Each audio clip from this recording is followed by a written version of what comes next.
Turn on the recording.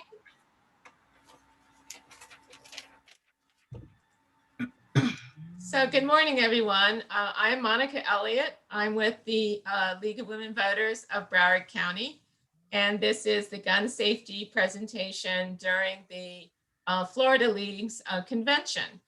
And our member, Deborah Davis, is going to be doing the presentation. She and Barbara Markley have been extremely instrumental in setting up our gun safety program in the county and in helping with the state and other local league programs, and especially the Lock It Up program, which she's going to be talking about. So I'm just going to turn it over to Deborah and you're ready to go. Thanks, Monica, and hello, everyone. So we're here to talk about our gun safety campaign and the importance of safe storage. And in doing so, we'll explain the different types of gun violence and how locking up firearms has an important role in each of them. And we hope that at the end of this session, you'll have some helpful information to protect you and your family, and an understanding that gun violence is not a single solution problem that one policy can fix. It requires a multifaceted approach to solve what's become an epidemic and a public health crisis that affects all of us. And research has shown that locking up guns reduces the incidence of gun violence.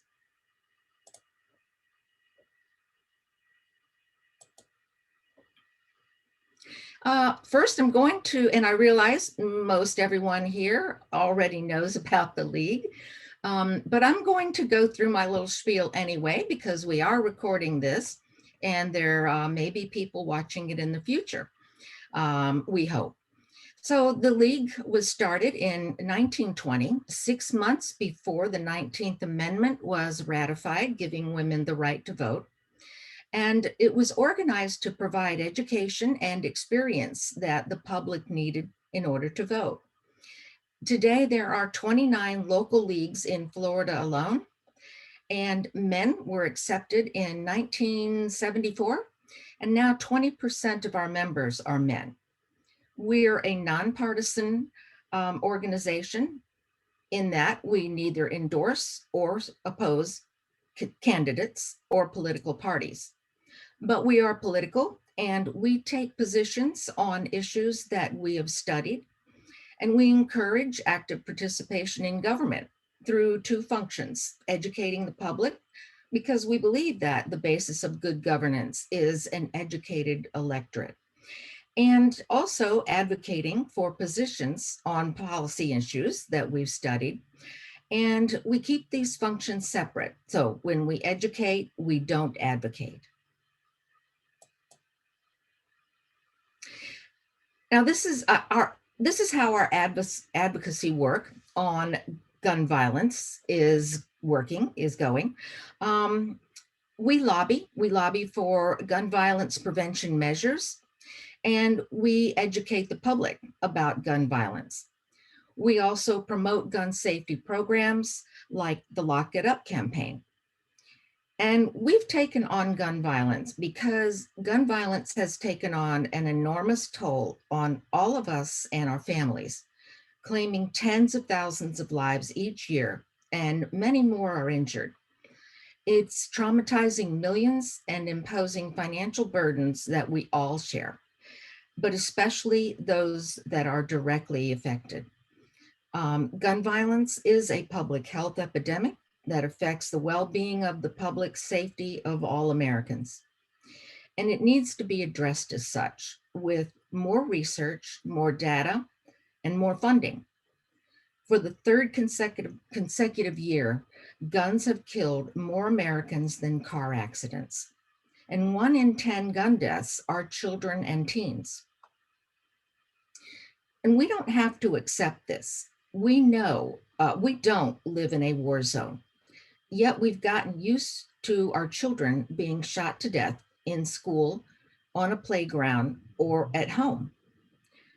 So how did we become convinced that this is okay? Over the last century, we've eradicated disease, reduced smoking deaths, and made cars safer, saving millions of lives. And we need the same comprehensive public health approach applied to gun violence today. It's saved lives in the past, and it can save lives in the future. So in the next half hour, we're going to lay out the devastating scope of this crisis.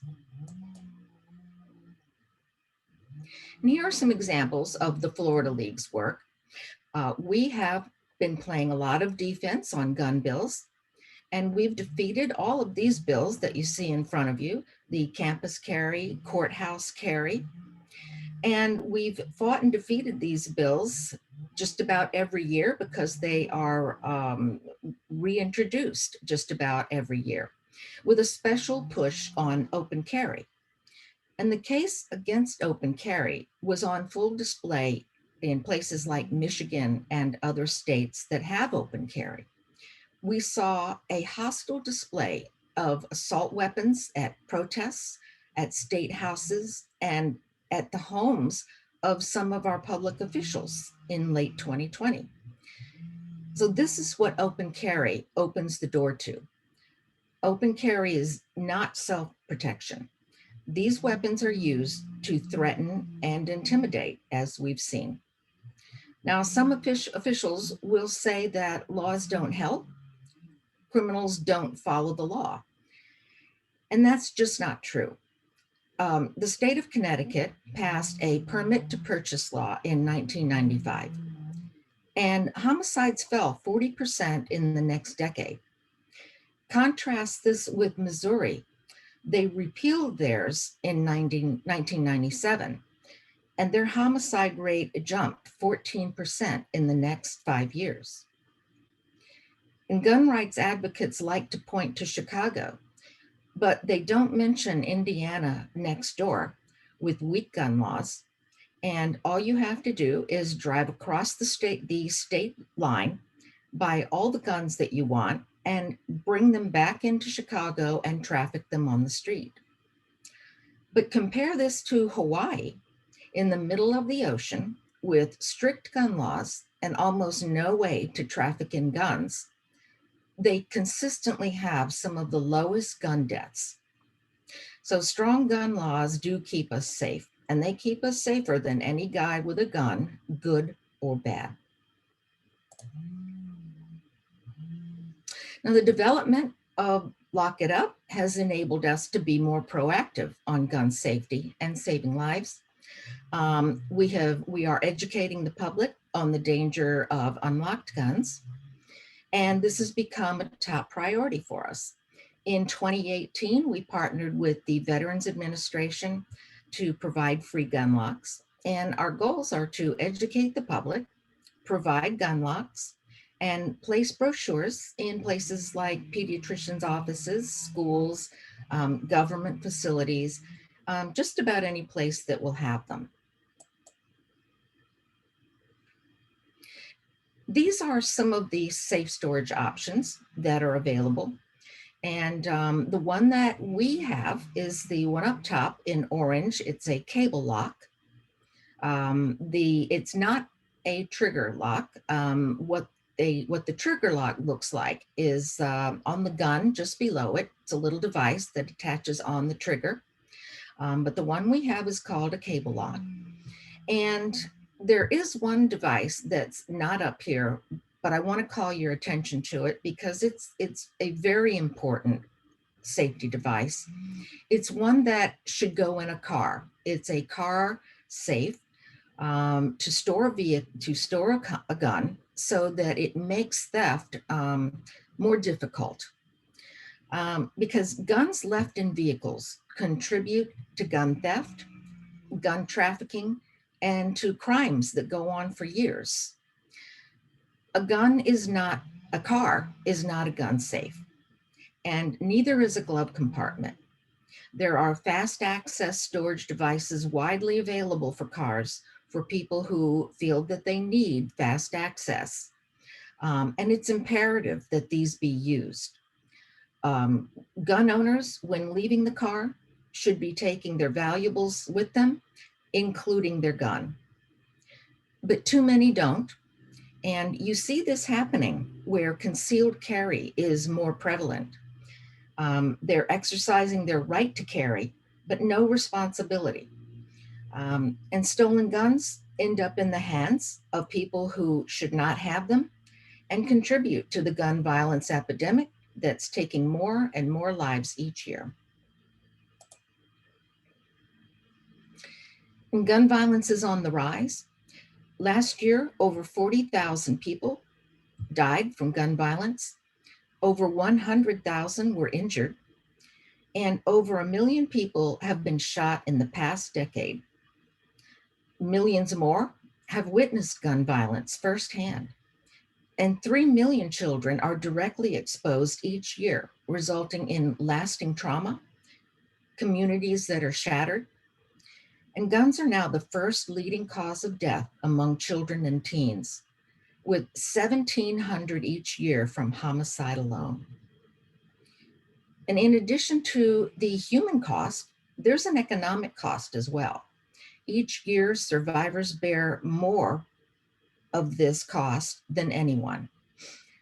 The cost economically to the nation is $280 billion approximately, a daily average of 35 million for each taxpayer, and that's $860 each year.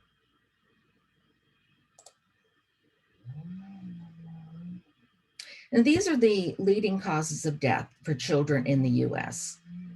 More than 3,000 children and adolescents died from firearms in 2019, now surpassing motor vehicles for the first time. Now, public health campaigns have helped reduce deaths and injuries in vehicle crashes. And we've spent millions on car seats and education on drowning and poisoning. Now drowning is no longer even among the leading 5 causes. So progress has been made in treating cancer, pediatric cancer, and these deaths have been reduced in all of these areas.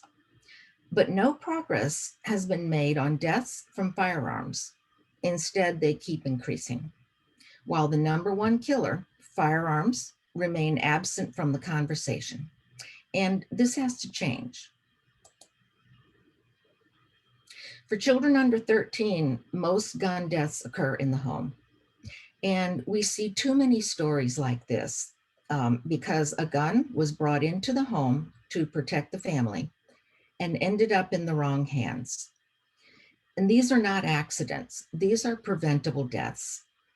The American Journal of Public Health defines safe storage as keeping all guns locked up in a gun safe, or a case or cabinet, a gun rack, or stored with another type of lock. Because evidence shows that half as many children die in states with stronger storage laws, yet some still don't enforce them. The US is awash in guns, and many more guns are sold during big events and emergencies, such as the pandemic. Gun sales spiked during the pandemic, and so did gun deaths. 2020 showed a 64% increase in guns sold.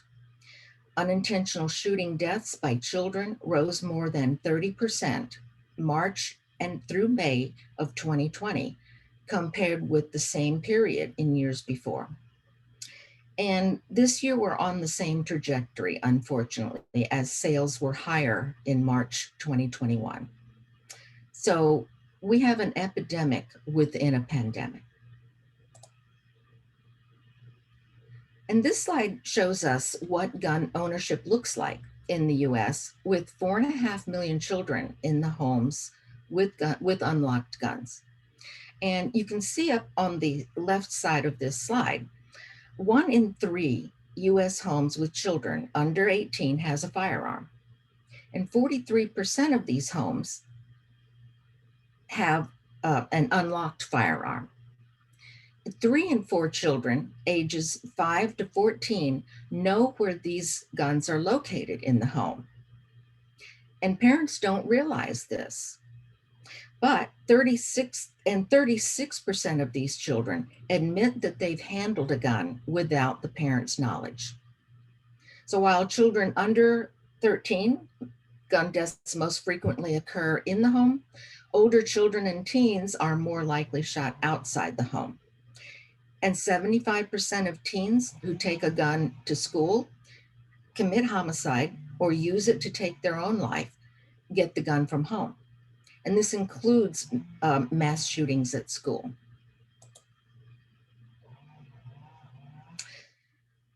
Some facts about Florida: a child is shot every 17 hours, and over 2,500 Floridians are killed each year. A gun is stolen every 26 minutes, making Florida third in the nation for gun thefts. And you may not be surprised if you are out driving much in South Florida, that we have the highest rate of road rage with a firearm. And we also have a lot of guns in Florida. So this is a deadly combination. And despite what the gun industry says, guns do kill people. They make killing easy and impersonal. They increase the outcome of a fatality over something like a parking space or accidentally pulling out in front of someone. There's an economic cost in Florida as well, costing 20 billion annually.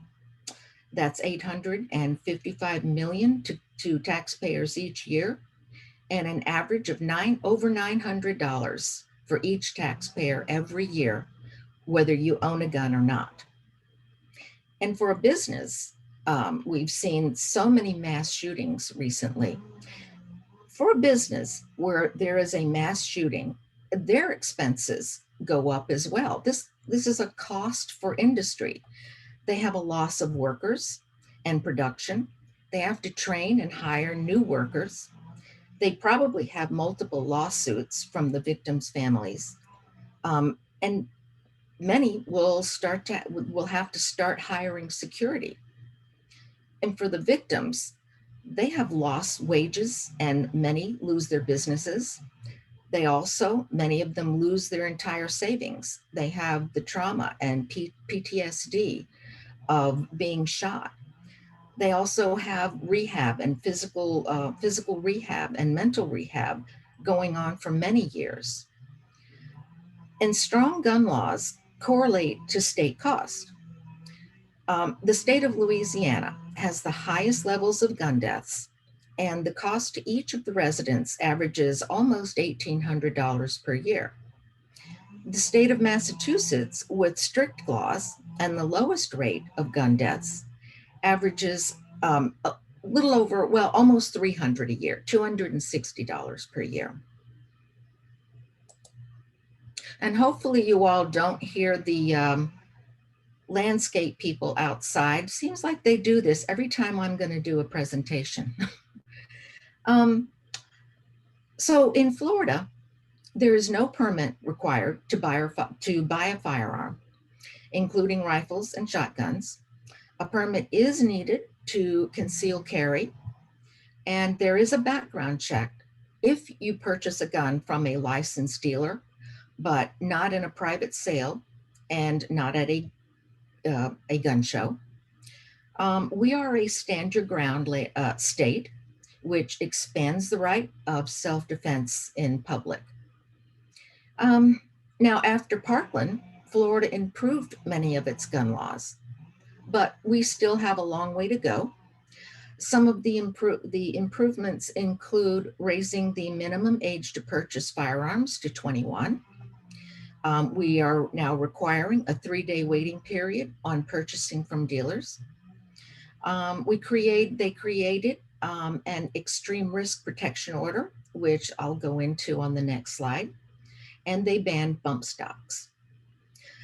But as I said, there's more to be done, so we have more work. We need to require a background check on all firearm sales. We need to close the private sale loophole and the gun show loophole. We need to expand domestic violence firearm prohibitions to include dating partners. ban assault weapons, and we need to repeal stand your ground. Stand your ground originates from the Castle Doctrine, and it meant no duty to retreat was required if you're in your home before using deadly force. But stand your ground removed that duty to retreat if safe to do so outside of your home. So if you perceive a threat, you can claim self-defense. And we all know that perception is something that is subjective. And it's not something that is easily provable. I just learned about this and it's shocking, but there are so many, I knew there were a lot of cottage industries out there around gun violence and around guns. I just recently learned that there's an organization that gives out these little pocket cards if you join them. And it gives the gun carrier the exact talking points, what to say if they end up shooting someone. It tells them how to call the police and exactly what to say, repeating, I was in fear for my life and I had to shoot in self-defense. So I was stunned to see that. And this deadly force has not reduced crime. And in fact, in some states, including Florida, violence has increased, and with a racial bias component.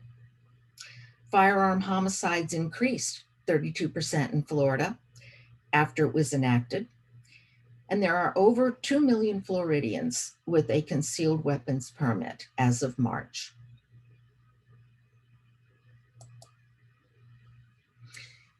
So the risk protection orders, they are sometimes called red flag laws. This is what they refer to them in Florida commonly. This is a court order issued by a judge, and it allows law enforcement to keep someone deemed dangerous to themselves or others from owning guns for up to a year. It can be up to a year. And this was a much needed tool because they found that there was a reduction in suicides as a result, an unexpected result of these risk protection order laws. In 1999, Connecticut became the first state to enact a law removing guns. And a Yale study estimated that for every 10 to 20 warrants issued, one suicide was averted. And nearly 1/3 of those served with the warrant received mental health and or substance abuse treatment after a risk warrant was issued. And there were similar results in Indiana, another early state to enact this law. And as of February 2020, 19 states plus DC have risk protection order laws, and most of these came after the Parkland shooting. Most states have some form of child access protection laws. Sometimes these are referred to as CAP laws. And most states have some form implemented. These are safe storage laws intended to prevent access to guns by children. And they vary from state to state, but for the most part, they appear to be written from the same playbook. Ours needs improvement. The Florida statute, the way it reads in part is the person shall keep the firearm in a securely locked box or container or in a location which a reasonable person would believe to be secure or shall secure it with a trigger lock. The violation of this statute is a second-degree misdemeanor. Unfortunately, the reasonable person language permits the storage of an unlocked firearm. And this is not an opinion of partisan groups. Again, the American Journal of Public Health, the American Academy of Pediatrics, and many others define safe storage as keeping all guns locked. Suicide is a form of gun violence. And it's important that we address the prevalence of firearm suicide because firearms are the most lethal method when someone decides to take their life. A gun in the home makes the likelihood of homicide and suicide 3 times higher, and the likelihood of accidental death 4 times higher. Since 1999, suicide rates have increased, and it's now the 10th leading cause of death overall. It increases each year, and more so in states with high gun ownership and weak laws, like waiting periods. Waiting periods save lives, allowing for a cooling off period. And right now, 40 states don't have any waiting period at all. 2/3 of gun deaths are suicide. In a home, the access to a firearm in the home increases the risk of suicide by 10 times. I'm sorry, increases the risk is 10 times greater in the US than any of our peers. And here's why. A few things to know about suicide. Suicides are mostly impulsive. They occur in moments of panic or despair. And a study showed that 2/3 of suicide survivors said that it was less than 1 hour from the time they first thought about suicide and when they took action. And 25% of those said that it was less than 5 minutes. A drug overdose is fatal in less than 3% of cases. Less than 10% of all suicide acts are fatal, but 90% of suicide attempts with a gun result in death. This means that for every 10 people who attempt suicide with a firearm, 9 will die. A firearm is extremely lethal compared to all other methods, all other commonly used methods. So that second chance is critical. But when they use a gun, they rarely get it. And this is where a gun lock is so important. That moment of pause can save a life because they most likely would survive another method if they chose one.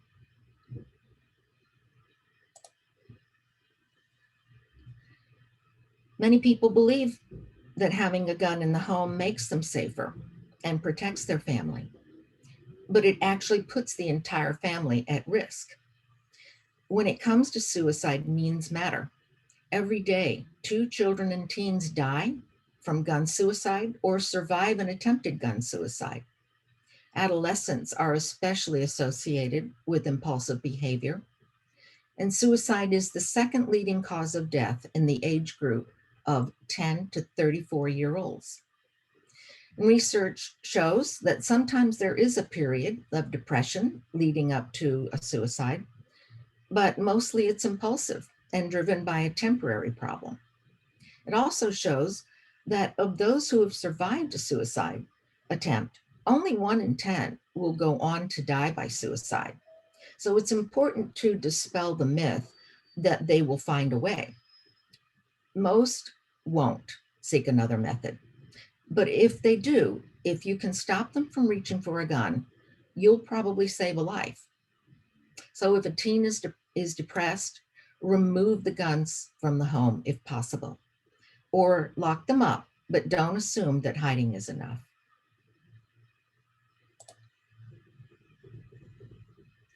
Veterans suffer from higher rates of PTSD compared to most. Veterans have a high suicide rate that is 1.5 times that of civilian adults, and women veterans have an even higher rate, more than twice that of their civilian counterparts.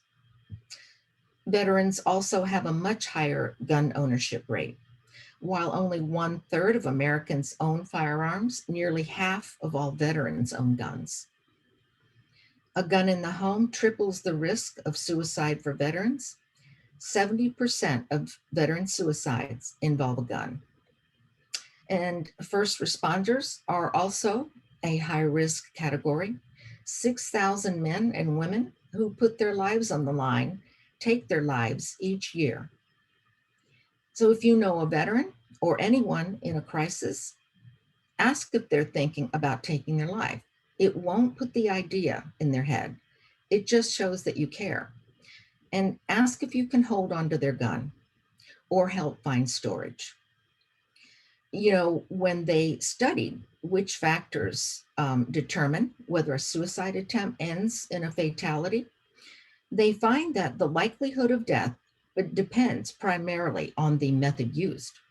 And the method they choose depends on how available that method is during a crisis. So putting time and distance between them and a gun could save their life. Domestic violence is another form of gun violence. Millions of women are affected by domestic violence each year. Guns can easily turn a domestic violence situation into a domestic homicide. When an abuser has access to a gun, a domestic violence victim is 5 times more likely to be killed. And if children are involved, the use of a gun increases the risk of death for all members of the family. For children under age 13 who are victims of gun homicide, nearly 1/3 are connected to intimate partner or family violence. And 2/3 of child fatalities involving domestic violence were caused by guns. The number of women killed increases each year. In 2018, almost 1,000 women were killed by firearms. And that study was up, that number was up from 2016, it was 600. And yet many states don't allow or don't require private sellers like those selling at gun shows or over the internet to conduct a background check, allowing abusers to buy guns. So women in the US are 21 times more likely to be killed with a gun than women in any other high-income country. And with our high rates of domestic violence related gun violence, the US is the most dangerous country of the developed countries in the world. In addition to fatalities that occur when an abuser has access to a firearm, they're also used in hostile displays. Researchers at Harvard analyzed gun use at home and found that hostile gun displays against family members may be more common than the use of gun use in self-defense. And I would say that that's probably the case because gun use in self-defense is actually very rare, less than 1% of violent crime. 4.5 million women alive today report that that an intimate partner threatened them using a gun. Nearly 1 million women alive today report being shot at by an intimate partner. So the picture that emerges here is that, one, women face the greatest threat from someone they know, most often a spouse or an intimate acquaintance who is armed with a gun. And for women in America, guns are not used to save lives, but to take them. And closing loopholes that allow stalkers and domestic violence misdemeanants to purchase and possess guns is essential to saving their lives, whether it's a former spouse, a dating partner, or a stalker. Federal law does not cover dating partners, even though dating homicide has increased over 3 decades. And Florida does not do enough to protect women from gun violence in our state when it does not ban these individuals.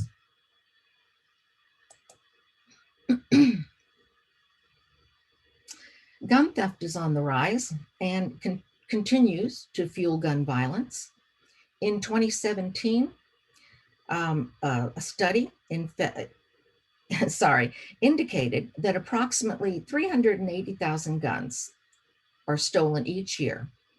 Now, they don't know the exact numbers because there are not, people are not required in most states to report a stolen gun. So just over half of stolen guns are actually reported to police each year. Most of these guns are taken from cars. Also, people owning 6 or more guns are the highest risk factors. The South accounts for 37% of US households, 43% of gun owners, and 2/3 of all gun thefts. And tracing data has showed that states in the South are exporters of crime guns used in other states. Just recently, I read about an arrest of gun trafficking where the group was in Florida and they were stealing guns from cars mostly and trafficking them up to Connecticut. Now, so this is a case where a state with very strict gun laws is getting guns illegally trafficked in from the state of Florida. So overall, stolen guns get out there to people who are prohibited from buying them. The lack of reporting laws for lost and stolen guns contribute to illegal trafficking. And people who own many guns, carry guns, and don't store them safely are at higher risk of having their guns stolen. And only 14 states have laws to report gun theft, and Florida is not among them.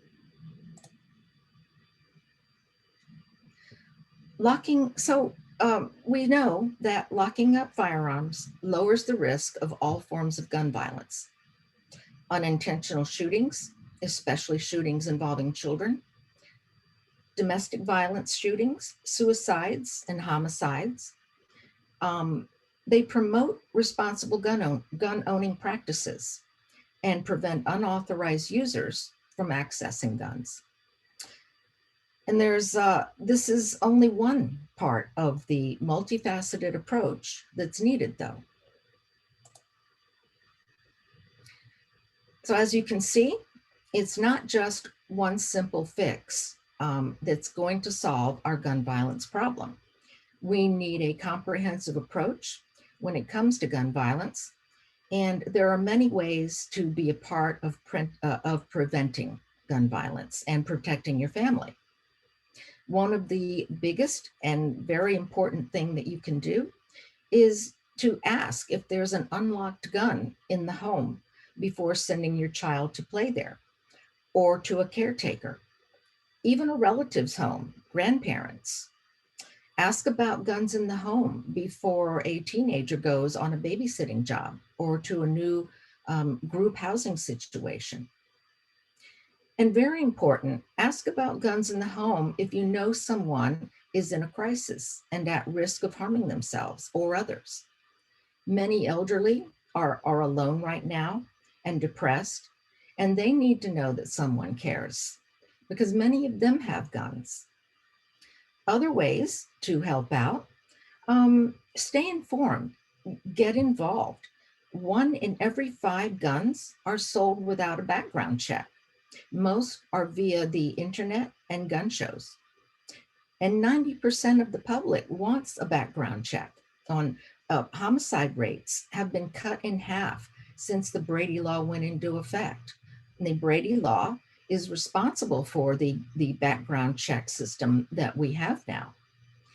Support waiting periods for gun purchases.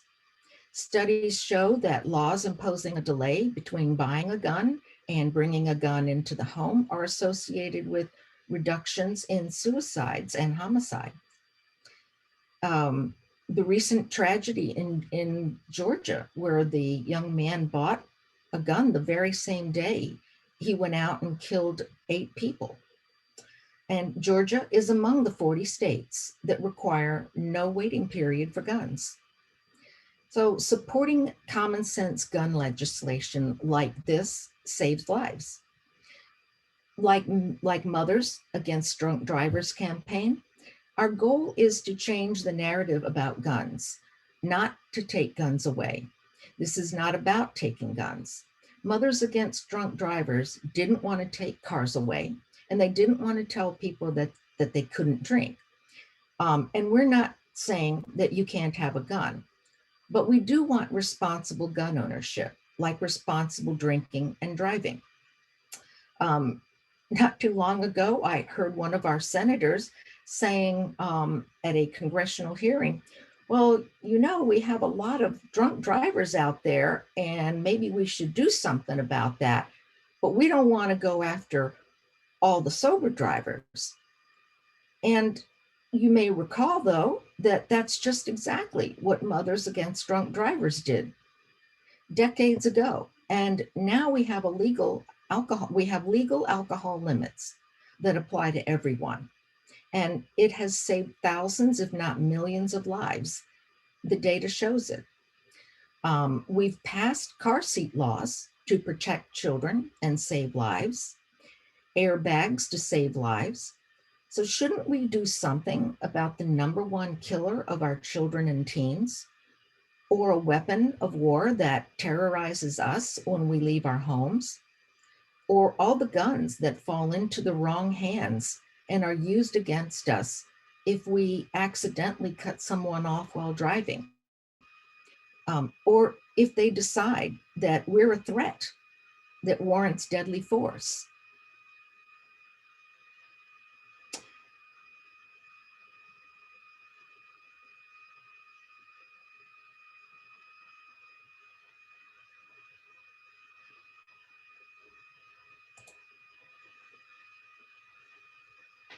So as of September 20th, the Lock It Up program has distributed over 14,000 locks.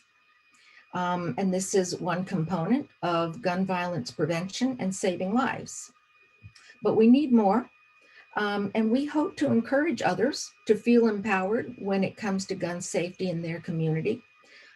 We all have a role to play in keeping our communities safe. So use your voice and advocate in your community.